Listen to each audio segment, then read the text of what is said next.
สบายดีแล้วก็สวัสดีหมดทุกคนคลิปนี้สาวน้อยก็จะพาเดินทางอีกแล้วนะทุกคน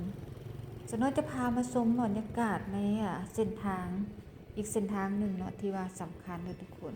เพราะว่ามีห้องหมอ150เตียงตั้งอยู่เส้นทางนี้เนาะแต่ก่อนเพิ่นเอิ้นห้องหมอแต่ก่อนเพิ่นจะเอิ้นห้องหมอ150เตียงเลยทุกคนเด้อแต่ปัจจุบันนี้เพิ่นเอิ้นห้องหมอมิตรภาพนะทุกคนตัวหน้าห้องหมอมิตรภาพก็จะมีคลินิกขายยาต่างๆนะทุกคนเด้อไว้คอยบริการเนาะคลินิกเอกชนไว้คอยรักษาผู้แบบว่าอยากสะดวกสบายเนาะตรงกันข้ามกับห้องหมอมิตรภาพห้องหมอ150เตียงทุกคนเด้อเส้นทางบริเวณนี้ควรหลีกเลี่ยงตอนชั่วโมงเร่งด่วนได้ทุกคนเพราะว่ารถติดอุ้ยบ่ให้เบาเลยนี่ฟังซ้ายมือเฮาเด้อทุกคนเด้อห้องหมอมิตรภาพหรือว่าห้องหมอ150เตียงเนาะสมัยสะน้อยหันเป็นห้องหมอ150เตียงเด้อทุกคนเด้ออาจจะมีเกี่ยวกับเตียงนอนนี่บอกของคนเจ็บเนาะมี150เตียงเนาะคนก็เลยเนาะณเวลานั้นคิดว่านะสะน้อยเดาเนาะเพราะว่าเป็นห้องหมอเก่าแก่เด้อทุกคนเด้อมีลิฟต์อีกได้ทุกคนเป็นห้องหมอแรกที่ว่ามีลิฟต์เนาะตั้งแต่สมัยสะน้อยเรียนมัธยมตอนต้นทุกคนก็อายุประมาณ11หรือ12ปีเลิกโรงเรียนเนาะเลิกโรงเรียนมาประมาณ4 โมงนี่แหละ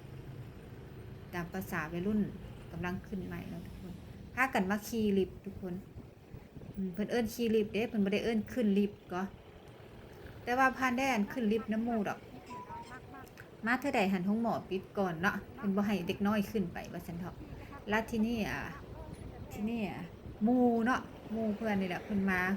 บัดนี้เพิ่นก็มาหลายเทื่อมาเทื่อสุดท้ายเพิ่นก็บ่ไปเลยเนาะเพิ่นก็บ่มาขึ้นลิฟต์เลยทุกคนเพราะว่า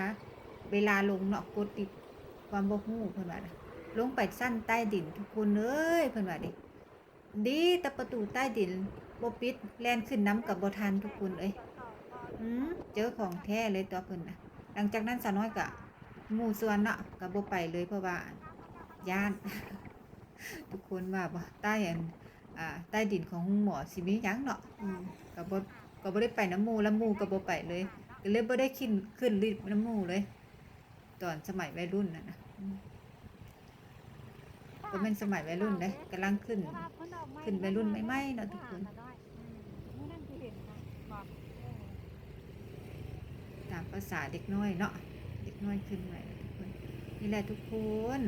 ฟังขวามือเฮาหันเส้นทางไปทางขวามือเฮาหันไปซอดเส้นทางถนนไกรสอนพรหมวิหารเด้อทุกคนเด้อแต่ว่าอันนี้เฮาจะเลี้ยวไปศรีวิไลเนาะทุกคนเนาะก็ไปถึงดงโดกคือกันเด้อทุกคนเส้นทางนี้ก็เลยพาทุกคน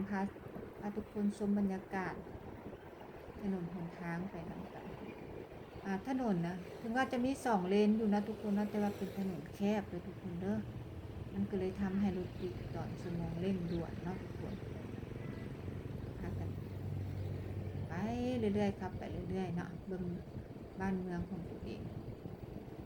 สังเกตง่ายๆเดี๋ยวทุกคนคันมาประเทศลาวเนาะสายใยสไปเดอร์แมนนี่จะเป็นเอกลักษณ์เลยทุกคนถามว่างามบ่ก็งามอยู่เนาะแฝงด้วยอันตรายนะทุกคนคลิปนี้ก็จำไม่เด้อทุกคนคลิปหน้าเจอกันใหม่ว่าสาวน้อยจะพาไปเลาะทางใดเนาะขอบคุณทุกกำลังใจที่แวะเวียนเข้ามาหา